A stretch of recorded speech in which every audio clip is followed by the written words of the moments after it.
සදහැවත් පින්වත මහා වනාන්තරවල නැගී සිටින දැවැන්ත අහස උසට වැඩුණු මාර ගස් තද කුණාටුවක් ආපු දවසට මුලින්ම උදුරා වැටෙන බව ඔබ දැකලා තියෙනවා.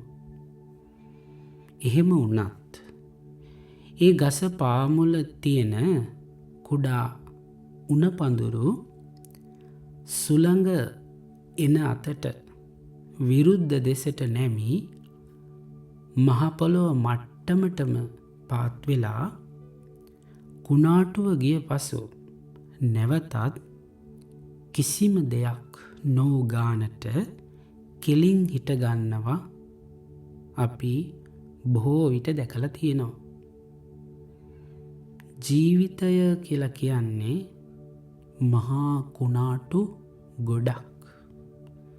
අලාභ, අයස, නින්දා, දුක කියන මෙන්න මේ අෂ්ටලෝක ධර්මයන් පැමිණෙන මහ කුණාටුවක්මයි මේ ජීවිතය.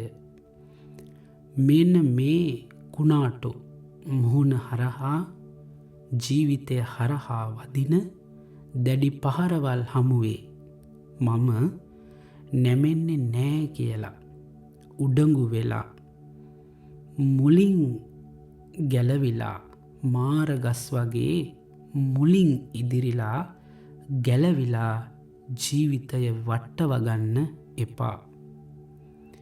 පහර එනකොට අලාභ, අයස, නින්දා, දුක එනකොට නැමෙන්න.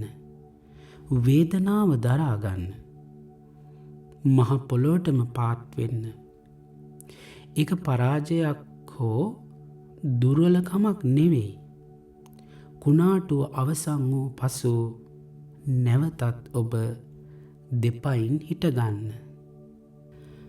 Be like a bamboo bush.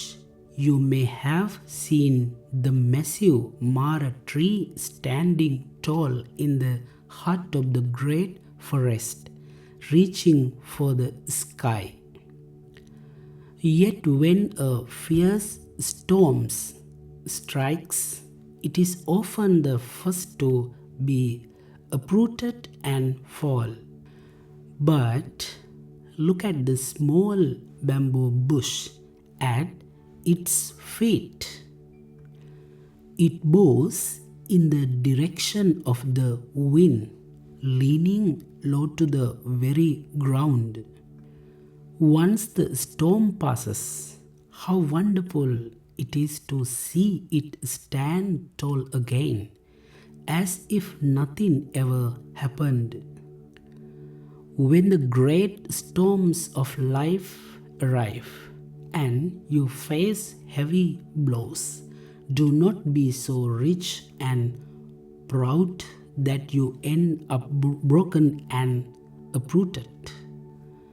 Learn to bend when the blow comes. Enjoy the pain and learn close to the earth. That is not a defeat. Nor is it a weakness.